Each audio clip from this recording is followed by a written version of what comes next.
ये आकाशवाणी गोरखपुर है। अब आप प्रमोद कुमार सिंह से क्षेत्रीय समाचार सुनिए। राष्ट्रपति द्रौपदी मुर्मू ने आज लखनऊ में बाबा साहेब भीमराव आम्बेडकर विश्वविद्यालय के 10वें दीक्षांत समारोह को संबोधित किया। उन्होंने विद्यार्थियों को बाबा साहेब भीमराव आम्बेडकर के जीवन से सीख लेने और उनके दिखाए मार्ग पर चलने का आह्वान किया। राष्ट्रपति ने कहा कि बाबा साहेब आम्बेडकर के जीवन में जितना संघर्ष था उतनी ही उपलब्धियां थीं। उन्होंने कहा कि डॉक्टर आम्बेडकर ने अनेक चुनौतियों और बाधाओं का सामना करते हुए देश विदेश में श्रेष्ठ शिक्षा हासिल की। बाबा साहेब आम्बेडकर के जीवन में जितना संघर्ष था उतनी ही उनकी उल्लेखनीय भी कार्य था।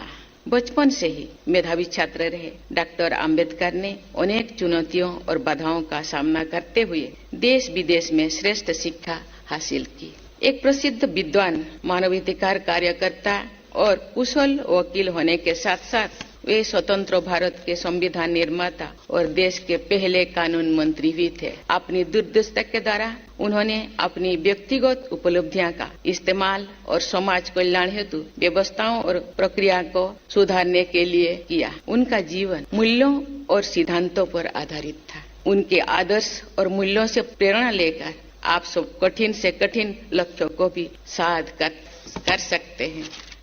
राष्ट्रपति ने कहा कि भारत आज विश्व का तीसरा सबसे बड़ा स्टार्टअप इकोसिस्टम वाला देश है।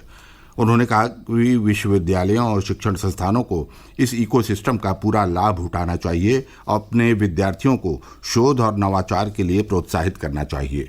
G20 के डिजिटल इकोनॉमी कार्य समूह की बैठक आज से लखनऊ में शुरू हुई। बैठक को मुख्यमंत्री योगी आदित्यनाथ, केंद्रीय रेल मंत्री अश्विनी वैष्णव, केंद्रीय भारी उद्योग मंत्री डॉक्टर महेंद्र नाथ पांडे, केंद्रीय कौशल विकास, उद्यमिता और इलेक्ट्रॉनिक्स तथा प्रौद्योगिकी राज्य मंत्री राजीव चंद्रशेखरन ने संबोधित किया। मुख्यमंत्री योगी आदित्यनाथ ने अपने संबोधन में कहा कि उत्तर प्रदेश अपार संभावना वाला राज्य है। उन्होंने कहा कि प्रदेश के पास पर्याप्त उर्वर भूमि, जल संसाधन और सक्षम युवा शक्ति उपलब्ध है। श्री योगी ने कहा कि अर्थव्यवस्था का आधार माने जाने वाले सूक्ष्म, लघु और मध्यम उद्योगों की संख्या प्रदेश में 96 लाख है। मुख्यमंत्री ने कहा कि प्रधानमंत्री नरेंद्र मोदी के नेतृत्व में वैश्विक मंच पर भारत की प्रतिष्ठा बढ़ी है। उन्होंने कहा कि नया भारत एक धरती, एक परिवार, एक भविष्य की भावना के साथ निरंतर आगे बढ़ रहा है। ये हमारे देश के लिए एक सौभाग्य का क्षण है कि जब हमारे देश भारत ने अपनी आजादी के अमृत काल के प्रथम वर्ष में प्रवेश किया है, तब दुनिया के इन सभी प्रतिष्ठित 20 देशों के समूहों की अध्यक्षता एक वर्ष तक भारत के नेतृत्व में, भारत के यशस्वी प्रधानमंत्री आदरणीय श्री नरेंद्र मोदी जी के नेतृत्व में ये सभी कार्यक्रम का एक अवसर भारत को प्राप्त हुआ है। हम सब जानते हैं पिछले 9 वर्ष के अंदर वैश्विक मंच पर भारत की प्रतिष्ठा को आगे बढ़ाने और दुनिया के हर एक उस अवसर पर जब भी दुनिया को एक नई दिशा देने की बात रही हो, वह प्रधानमंत्री मोदी जी ने दुनिया के देशों के सभी नेतृत्व के साथ मिलकर के समाधान की ओर से बढ़ाने में अपनी बड़ी भूमिका का निर्वहन किया है। आज आदरणीय प्रधानमंत्री मोदी जी के मार्गदर्शन में उत्तर प्रदेश सरकार गवर्नेंस के विभिन्न आयामों में अत्याधुनिक तकनीक और डिजिटाइजेशन को अपनाकर प्रदेश की एक बड़ी आबादी को अपनी सुविधा उपलब्ध करवाने का कार्य कर रही है। आज विश्व रेडियो दिवस मनाया जा रहा है। ये दिवस रेडियो के जरिए सूचना प्राप्ति को प्रोत्साहित करने तथा रेडियो के महत्व को लेकर मीडिया और जनता में जागरूकता बढ़ाने के लिए प्रतिवर्ष मनाया जाता है। इस अवसर पर शांति के लिए रेडियो और जलवायु कार्रवाई के लिए रेडियो विषय से 2 दिवसीय रेडियो उत्सव नई दिल्ली में मनाया जा रहा है।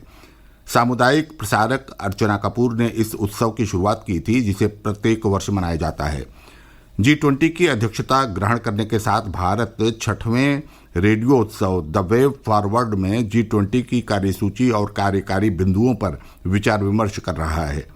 यह कार्यक्रम सूचना और प्रसारण मंत्रालय, प्रसार भारती, यूनेस्को तथा यूनिसेफ के समर्थन और G20 सचिवालय के सहयोग से आयोजित किया जा रहा है। इस समारोह को संबोधित करते हुए सूचना और प्रसारण मंत्रालय की अपर सचिव नीरजा शेखर ने कहा कि रेडियो आज आधुनिक प्रौद्योगिकी के अनुरूप है। उन्होंने कहा कि सामुदायिक रेडियो तटीय, सीमा और वामपंथी उग्रवाद तथा आपदा प्रभावित क्षेत्रों और आकांक्षी जिलों में महत्वपूर्ण सूचना देने में एक महत्वपूर्ण भूमिका निभा रहा है। अपने संबोधन में आकाशवाणी की महानिदेशक वसुधा गुप्ता ने रेडियो को सूचना देने का एक सच्चा लोकतांत्रिक माध्यम बताया। उन्होंने कहा कि आकाशवाणी दशकों से अपने श्रोताओं को गौरवशाली सेवाएं प्रदान कर रहा है।